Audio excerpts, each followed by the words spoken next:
going to explain regarding the stability of the shoulder joint. When we talk about the stability, we have two kinds of stability. One is the static stability, other one is the dynamic stability. Today, let us see about the static stability of the shoulder joint. When you talk about the static stability, it is the stability of the shoulder joint where there is no movement is taking place. There is absolutely no movement is taking place at the shoulder joint, and since there is no movement is occurring, the muscles are not active and the stability is maintained by the passive elastic components. When we talk about the passive elastic components, what are the passive elastic components? The passive elastic components are the ligaments and the joint capsule. And this, when you talk about the stability of the shoulder joint, the static stability, it is the stability of the shoulder joint when the arm is just hanging by the side, provided there is no weight is holding. Or in other ways, it is the stability of the dependent arm. It is the stability of the dependent arm. Okay, so static stability, when the arm is hanging by the side, what is the force or what is the universal force that acts on the shoulder joint? The universal force that acts on the shoulder joint is the force of gravity. The force of gravity is acting on the shoulder joint. What is the peculiarity of force of gravity? Force of gravity always acts downward. It acts downwards. So whatever force that acts downwards is considered as a negative force. And how the gravitational force acts? The gravitational force acts in a straight line. Since it acts in a straight line, it is considered as a translatory force or the linear force. So here in this diagram, this is the humerus and this is the scapula and this is the glenoid fossa. Okay, my apologies for this pathetic drawing. The idea behind this drawing is just to make you know how the forces are acting at the shoulder joint.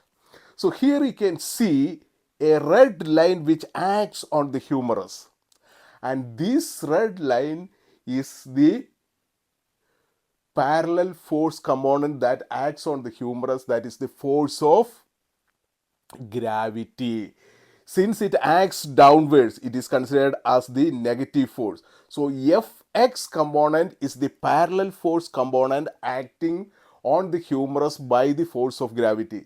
Since it acts downwards, the gravitational Fx is considered as a negative force, negative translatory force. And what is the peculiarity of the forces that acts parallel to an object? Whenever any force that acts parallel to the object, why I'm telling it is parallel? Because this gravitational force is parallel to the humeral shaft. So whatever force that acts parallel to an object can produce a shear force, can produce a shear force on the object in which it acts. What is a shear force? Shear forces are forces that acts on an object when a parallel component of forces acts on the object. And what is the speciality of the shear force? The shear force, whenever a shear force acts on an object, this will produce a sliding moment of force on the object on which it acts. What do you mean by sliding moment of force? The sliding moment of force is nothing but a translatory force. So whenever shear force acts on the humerus, this will produce a sliding moment of force, and this sliding moment of force will produce a downward pull on the humeral shaft, which will result in the inferior dislocation of the humeral shaft. And we need to prevent the inferior dislocation of the humeral shaft. How this inferior dislocation is prevented? And this inferior dislocation is prevented by an upward pull of the humeral head. how this can be done. Here comes our second component, that is the rotator interval capsule. What do you mean by the rotator interval capsule? What is called the rotator interval capsule? From the name, capsule. So rotator interval capsule is actually the anterior superior aspect. Keep the image in your brain. The anterior superior aspect of the joint capsule. Rotator interval capsule is actually the anterior superior aspect of the joint capsule. The anterior superior aspect of the joint capsule. This is the anterior superior aspect of the joint capsule, and this rotator interval capsule, it merges with the coracohumeral ligament, the coracohumeral ligament, and this coracohumeral ligament get attached to the greater tuberosity. Okay, the coracohumeral ligament attached to the greater tuberosity, and the rotator interval capsule, one connection is with the coracohumeral ligament, which attach with the greater tuberosity. What is the other connection with the rotator interval capsule? The rotator interval capsule also merges with the superior glenohumeral ligament, which attaches to the medial and lateral aspect of the bicipital groove, medial and lateral aspect of the bicipital groove. Okay, now you got a image in your brain. The rotator interval capsule is actually the anterior superior aspect of the joint capsule, which merges with the coracohumeral ligament. So the coracohumeral ligament attachment is on the external aspect. Okay, that is on the greater tuberosity, and the superior glenohumeral ligament, which attaches on the medial and lateral aspect of the bicipital groove. Okay, so this rotator interval capsule can be seen between the space of the greater and lesser tuberosity. This is the space, or it is seen in the interval between the greater and the lesser tuberosity. And that is the reason why this is called as rotator interval capsule.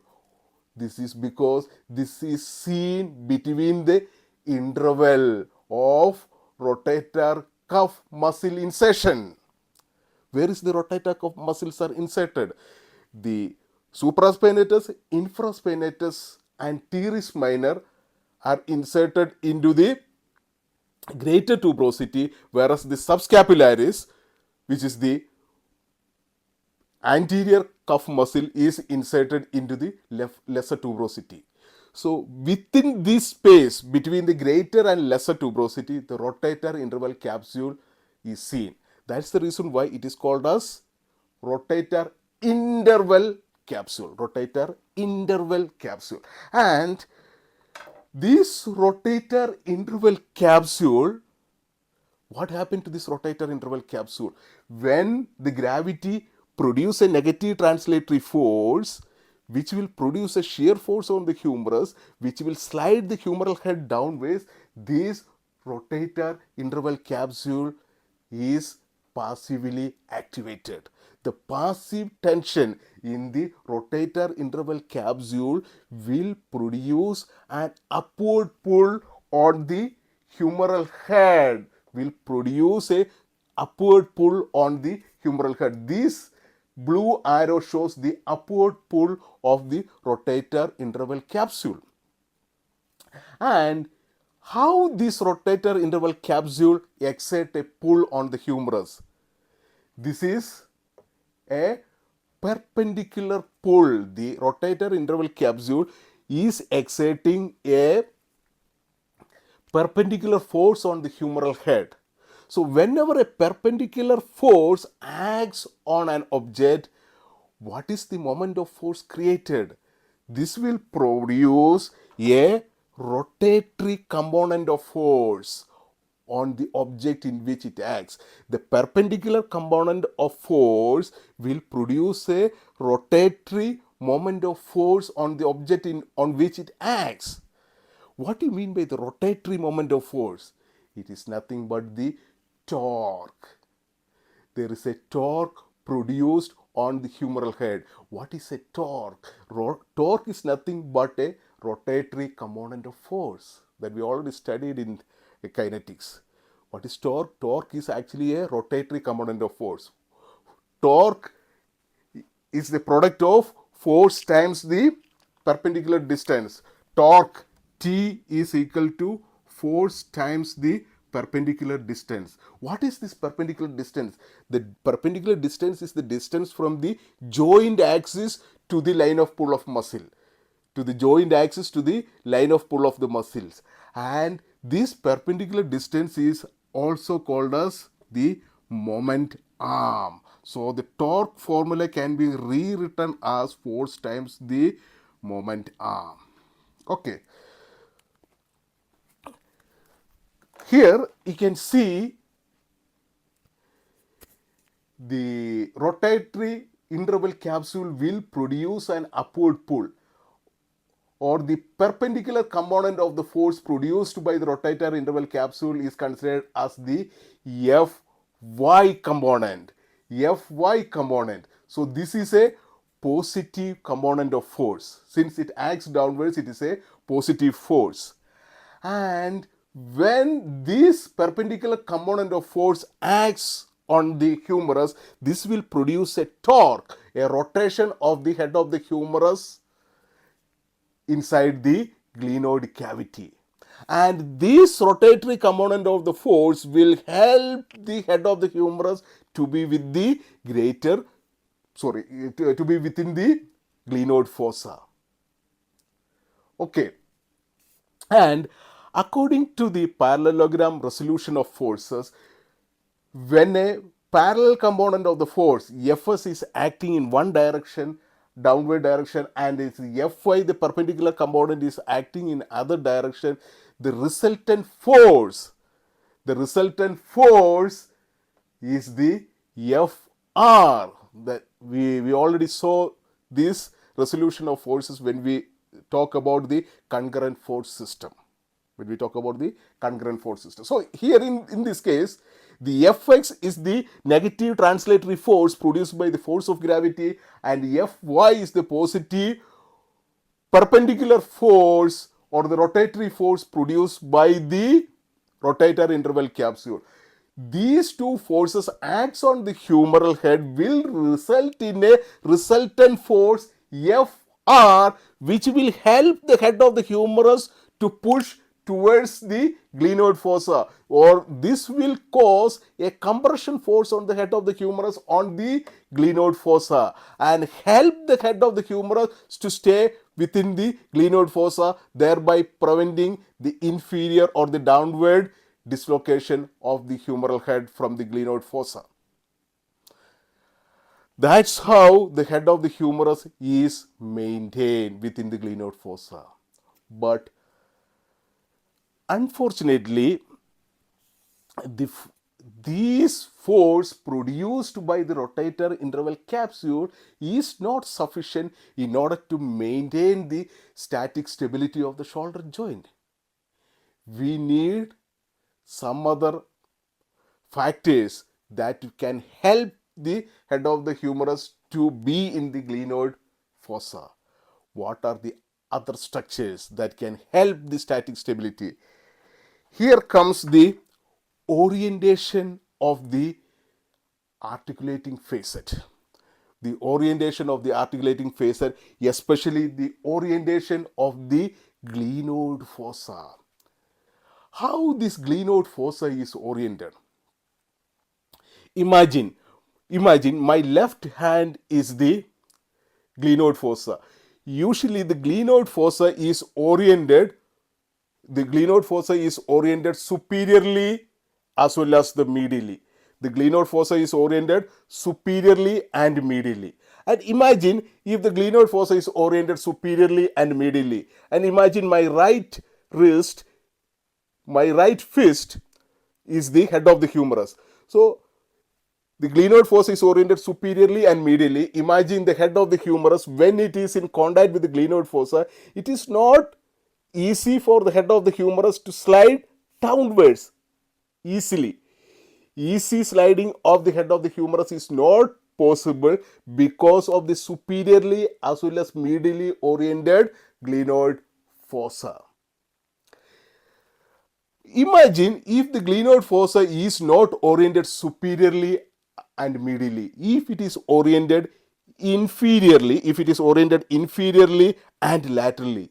Imagine if the glenoid fossa is oriented inferiorly and laterally. With a minimal effort, the head of the humerus will move out of the glenoid fossa. So that is the nature's gift. So the body, the glenoid fossa is oriented superiorly and medially, which will prevent the easy dislocation of the head of the humerus from the glenoid fossa. Okay, that is the second mechanism by which the static stability is maintained. The orientation of the glenoid fossa. The glenoid fossa is oriented superiorly and medially, which helps the head of the humerus to be in a more stable position. Okay, and third factor is the joint capsule. When I talk about the joint capsule, we have to specify sealed joint capsule. The sealed joint capsule. Why you have to specify sealed joint capsule? What is the speciality of the sealed joint capsule? The sealed joint capsule can produce a negative pressure. What is a negative pressure? When I suck the air, that is a negative pressure. So sucking will produce a suction effect. Same like that, the negative pressure that is created inside the joint capsule will produce a suction effect or a vacuum effect, which will help the head of the humerus to hold within the joint capsule. Will help the head of the humerus to hold within the joint capsule, thereby preventing the inferior dislocation. So if the joint capsule is intact, that vacuum effect is maximum and the head of the humerus is in a stable position. Okay, so these are the factors by which the static stability is maintained. And studies shows that the passive tension in the supraspinatus muscle, the passive tension in the supraspinatus muscle can produce an upward pull on the humeral head. The upward pull on the humeral head, which in turn prevent the head of the humerus from inferior dislocation. Why only the passive tension? Because the muscles are not active. In a static stability phase, there is no movement is happening, and unfortunately the muscles are not active. So the passive tension in the supraspinatus muscle is also helpful in maintaining the static stability. Okay, and that is the reason why in stroke patient we can see the inferior dislocations. Okay, inferior dislocation is seen more often in stroke patient. This is because in stroke patient, due to paralysis, all these structures are become big and the upward pull cannot be maintained. That's the reason why when the gravity acts downwards, the head of the humerus can easily move out of the glenoid fossa, resulting in the inferior dislocation of the shoulder.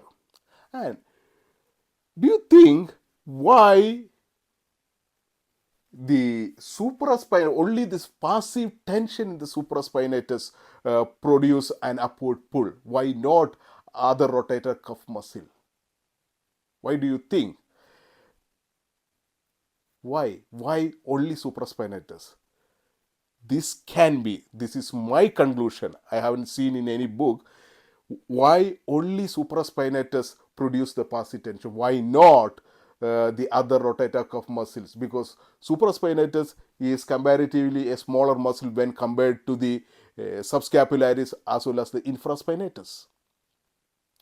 then why only the supraspinatus, passive tension in the supraspinatus can produce static stability? This is because when you look into the anatomical position of the supraspinatus, where this supraspinatus originated, the supraspinatus originated from the supraspinous fossa, from the supraspinous fossa of the scapula, and